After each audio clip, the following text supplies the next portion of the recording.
नमस्कार, आप देख रहे हैं वेणु न्यूज़ और आज बात मुद्दे की में जो मुद्दा हम लेकर आए हैं वो है परिवार, पॉलिटिक्स और टकराव।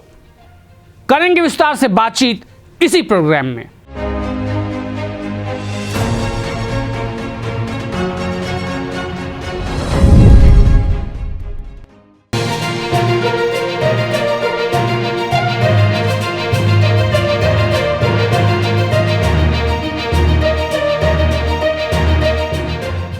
तो बात मुद्दे की में आज हम जिस मुद्दे पे बात करने वाले हैं वो आप समझ गए होंगे, वो है बिहार और बिहार का लालू परिवार। इससे पहले भी चुनाव से पहले लालू यादव ने अपने बड़े बेटे तेज प्रताप यादव को घर से निकाल दिया था और पार्टी से 6 साल के लिए निष्कासित कर दिया था।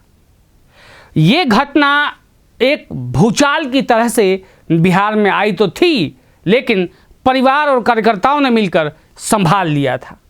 तेज प्रताप यादव लगातार सोशल मीडिया और मीडिया के माध्यम से इस विवाद से दूर बने रह रहे थे। उन्होंने अपनी पार्टी भी बनाई और अकेले दम पे चुनाव लड़े। हालांकि वो हार गए, लेकिन हारने के बाद भी बहुत भावुक मैसेज उन्होंने जनता के लिए लिखा था।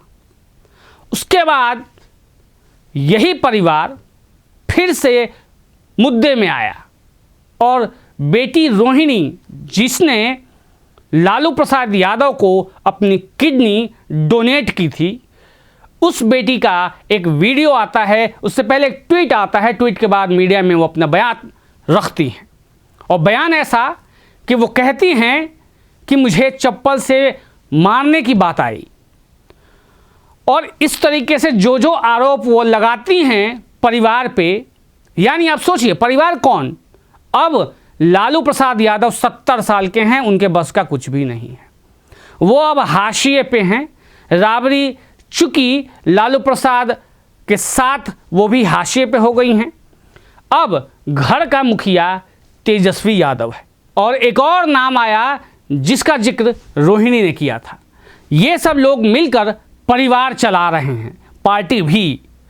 नहीं तो वो ये आरोप नहीं लगाती कि जिसे इस बात की चिंता करनी चाहिए कि पार्टी क्यों टूट रही है। कार्यकर्ताओं के सवाल पर वो चप्पल से पीटने की बात करते हैं। यानी रोहिणी के साथ ऐसा हुआ होगा। बड़ी बहन है वो तेजस्वी की, लेकिन फिर भी अगर ऐसी घटना आती है तो ये बेहद शर्मनाक है।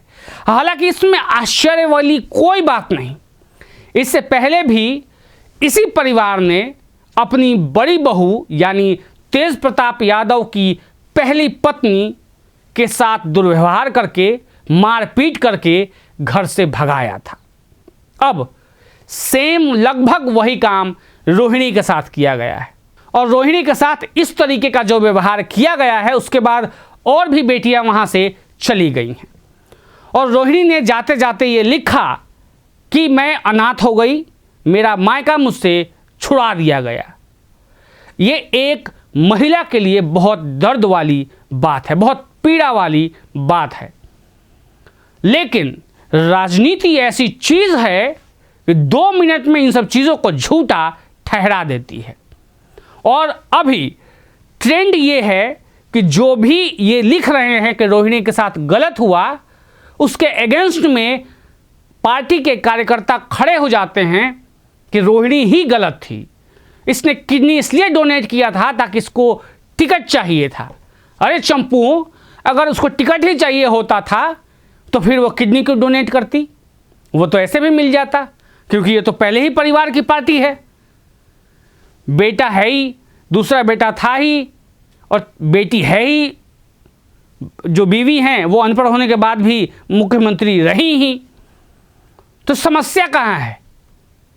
समस्या टिकट की नहीं थी, लेकिन उल्टा रोहिणी को ही गलत ठहराया जा रहा है इस मीडिया में। हालांकि इससे पहले भी और दूसरी कई ऐसी पार्टियां हैं जहां ऐसी चीज़ें देखने को मिली, और ख़ासकर वहीं मिली जिन पार्टियों में परिवारवाद बहुत बड़े स्तर पे शामिल है। जैसे राहुल गांधी, कांग्रेस का वो परिवार जहां राजीव गांधी, संजय गांधी, उसके बाद विवाद ऐसे बढ़ा कि उनकी जो धर्मपत्नियां थी सोनिया गांधी और मेनका गांधी, वहाँ से टकराव शुरू हुआ। राहुल गांधी और वरुण गांधी अलग अलग हो गए। तो परिवार वहीं जहाँ शामिल था राजनीति में, बिखराव भी वहीं हुआ। और अगर आप देखते हैं सपा में, उत्तर प्रदेश के अंदर सपा में भी लगभग ऐसा ही कुछ हुआ था, जहां अखिलेश यादव की महत्वाकांक्षाएं किसी चीज़ के आड़े आ रही थी, वहां अखिलेश यादव ने सब कुछ भुलाकर खुले मंच से अपने बाप के हाथ को झड़क दिया था। उस पिता के हाथ को उसने झड़क दिया था जिन्होंने उंगली पकड़ाकर राजनीति सिखाई है। यह सिखाया है कि राजनीति में कदम कैसे रखना चाहिए और संभल के कैसा चलना चाहिए। उसी व्यक्ति का हाथ खुले मंच से पब्लिकली झटक दिया गया, धक्का दिया गया, और वो बेबस पिता चुपचाप ये देखता रहा और संभल गया कि कहीं अब बेटा हाथ न उठा दे, नहीं तो इस राजनीतिक जीवन का बंटाधार हो जाएगा। और जो अंतिम समय में बची खुची इज्जत थी, वो उसे संभाल कर चुपचाप मंच के पीछे खड़े हो गए और बेटे को आगे रहने दिया। कहने का मतलब ये है कि यहाँ भी पार्टी में परिवार घुसा था और परिवार के वजह से पार्टी तो बिखरी ही, टूटा ही, चाचा भतीजे में विवाद हुआ ही, साथ ही साथ जनता ने देखा कि किस तरीके से एक पुत्र ने अपने पिता को झटका था। उसके पहले अगर आप जाएंगे, थोड़ा और आगे बढ़िए, महाराष्ट्र, वहाँ शरद पवार और अजीत पवार, वहाँ भी विखंडन हुआ। वहाँ शरद पवार पार्टी चाहते थे कि अपनी बेटी सुप्रिया सुले को दे, और उसके बाद अजीत पवार भतीजे उनके इस बात से नाखुश हुए, पार्टी टूट गई। यहाँ भी पार्टी में परिवार था। वहीं महाराष्ट्र में बगल में देखिए ठाकरे परिवार, जहां राज ठाकरे और उद्धव ठाकरे दोनों अलग अलग हो गए थे। यहाँ भी पार्टी में परिवार, यानी परिवार में पार्टी, दोनों मिक्सअप था। लेकिन ऐसा कोई भी दृश्य उन पार्टियों में नहीं दिखा जहां परिवार नहीं है। किसी के व्यक्तिगत स्तर पे हो सकता है, लेकिन पार्टी स्तर पे ऐसा कुछ नहीं। लेकिन यह बहुत दुखद है कि जिस तरीके से इस हार के बाद जिसे हार का जिम्मा लेना चाहिए था, वो अब परिवार में विखंडन ला रहा है। वो अपनी बड़ी बहन को चप्पल से पीटने की बात कर रहा है।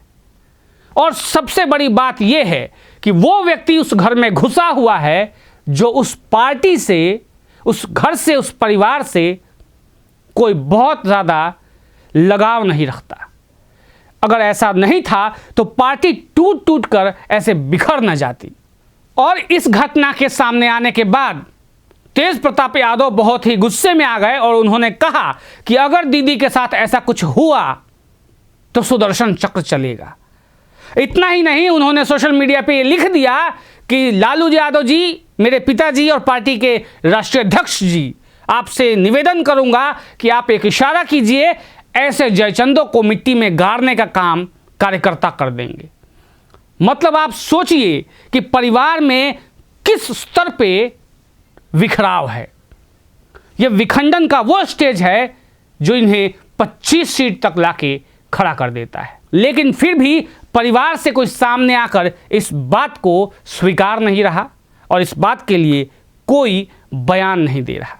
तेजस्वी यादव जरूर सामने आए थे, लेकिन उन्होंने भी इस बात पे कुछ भी नहीं कहा कि रोहिणी ने जो आरोप लगाए हैं वो सही है या गलत। तो इसका मतलब ये है कि रोहिणी ने जो आरोप लगाए हैं वो सही है, और यह परिवार आज नहीं, इससे पहले भी महिलाओं के साथ मारपीट करना, उनके साथ बदतमीजी करना और घर से बेदखल कर देना, ये चलता रहा है, इनकी परपाटी है। आज रोहिणी जो बात कह रही हैं, गलती इनकी भी है। जब यही काम ऐश्वर्या के साथ हुआ था, उनकी भाभी के साथ, तब इनको स्टैंड लेना चाहिए था। एक महिला होने के नाते एक महिला का स्टैंड लेती कि मेरी भाभी के साथ गलत हुआ है और इसे मारपीट करके घर से भगाया गया है, बदतमीजी की गई है। उस समय ऐश्वर्या पूरी मीडिया में आकर रो रो कर अपनी दुख, अपनी बात कह रही थी, लेकिन तब लालू परिवार में कोई भी सामने नहीं आया, न रोहिणी आई और न इनकी बाकी बहनें आईं। तब होने दिया जो हो रहा था, और आज जब खुद पे बात आई है तो वही मीडिया में सामने आकर कह रही हैं कि हमें गालियां दी गई गंदी गंदी, हमें चप्पल से पीटने की बात की गई। अब केवल बात की गई या अंजाम दिया गया पता नहीं, लेकिन जो भी है बहुत दुखद और शर्मनाक है। आपको क्या लगता है, क्या ऐसे ही घटनाओं और ऐसे ही विवादों के कारण राजद जो है वो 25 सीटों पे सिमट गया है? आपके कमेंट्स जो हैं वो बहुत बहुमूल्य हैं, नीचे कमेंट करके बताइएगा आपकी क्या राय है। आज के लिए इतना ही, धन्यवाद। जय श्री राम।